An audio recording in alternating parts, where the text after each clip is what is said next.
자, 그런가 하면 윤석열 대통령이 유엔에서 연설을 했습니다. 그런데 이 연설을 두고 야당이 비판을 하고 있습니다. 일단 여당의 박정하 대변인은 이렇게 얘기를 했습니다. 여당 쪽 의견부터 들어보죠. 이제는 대한민국이 글로벌 중추 국가로의 도약을 알리는 선언이었습니다. 국민의힘과 윤석열 정부는 전환기 시대가 직면하고 있는 국제사회의 자유와 연대 위협을 극복하기 위한 해법 마련에 책임 있는 역할을 다할 것입니다. 자, 그런데 민주당에서는 어떤 비판을 냈을까요? 조문과 관련해서 영국에 왜 갔냐, 육개장만 먹고 왔냐라고 비판을 했는데 연설과 관련해서는 안고 없는 찐빵이다 이런 비판을 또 내놓았습니다. 민주당입니다. 너무 추상적이고 하나마나한 한가롭고 공허한 단어들의 조합에 불과했습니다.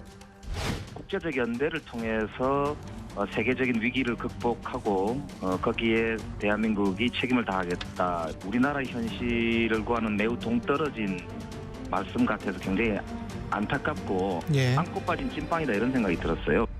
추상적인 구호에 그쳤고 국제사회의 흐름과도 동떨어져 있다는 인상을 지우기 어렵습니다.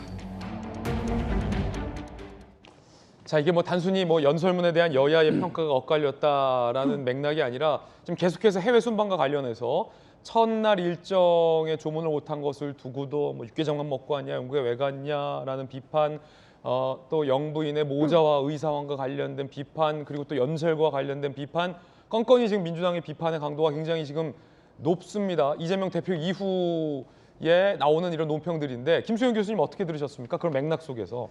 기조연설이라는 게 사실 저도 뭐 유엔까지는 아니어도 수많은 세미나나 회의를 참석해봤지만 기조연설은 원래 이렇게 큰 그림, 추상적이고 이 회의가 어떠한 기조, 어떠한 주제로 이야기가 될 것이다. 그 의의를 이제 좀 이야기하는 게 기조연설이거든요. 그래서 원래 이렇게 구체적인 얘기를 하지는 않습니다. 그리고 유엔 총회 같은 경우에는 매년 총회가 열릴 때마다 테마가 있어요.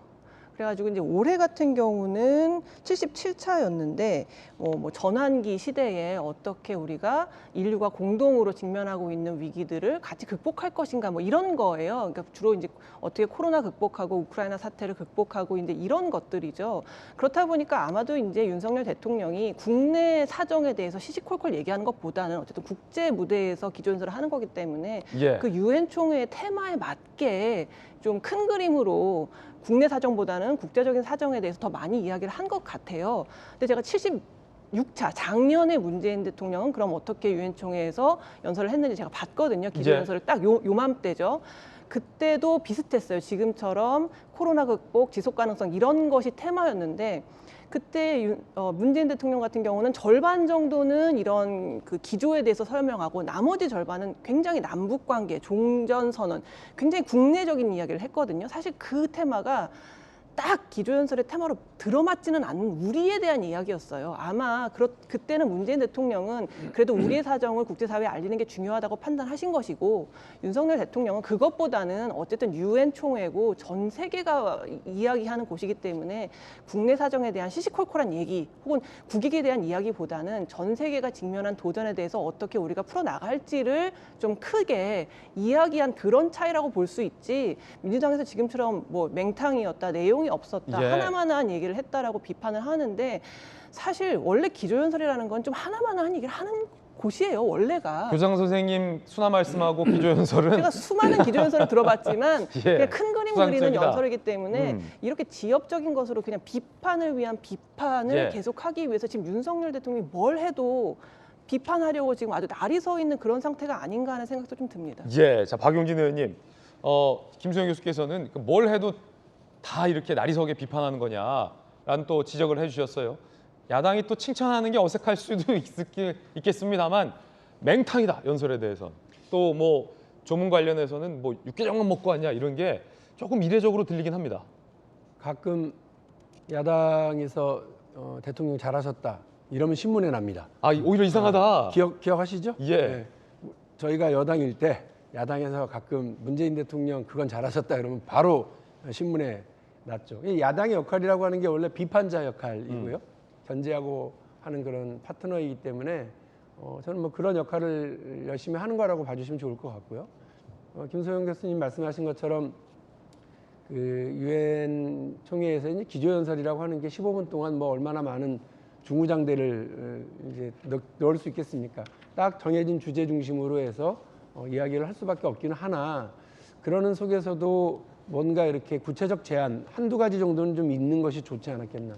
탈탄소 얘기를 했었고요. 또 팬데믹 위기 극복에 대해서 이야기를 하셨는데 그 구체적 사안에 대한 그래서 우리 대한민국은 이렇게 하려고 한다. 이 부분은 이렇게 좀 했으면 좋겠다.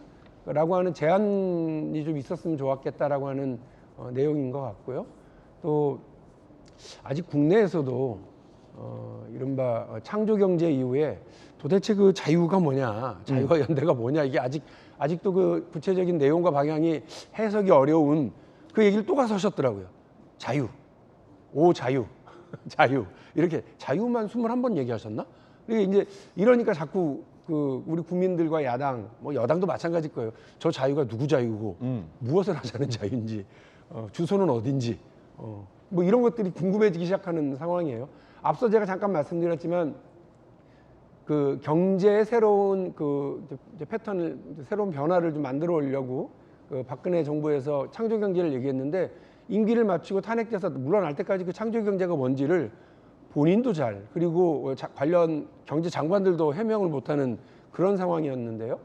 국제 무대에서의 국제사회에서의 자유와 연대를 얘기하셨으면 거기에 걸맞는 얘기를 좀 적극적으로 하셨으면 좋았을 텐데 뭐 미얀마 문제라든지 또 우크라이나 전쟁이라든지 이런 문제에서의 우리 대한민국의 입장과 태도 이런 것들이 좀 담겼더라면 예. 저런 얘기를 하려고 하셨겠구나라고 하는 것이 좀 분명히지 않았을까 싶습니다. 아쉬운 예. 점은 있습니다. 그 애매모호한 농담 삼아서 있지 않습니까? 정치권에 안철수 의원의 새정치, 박근혜 정부의 창조경제, 문재인 정부의 소득주도 성장 이게 도대체 뭔지 모르겠다라는 우습게 농담도 떠오릅니다.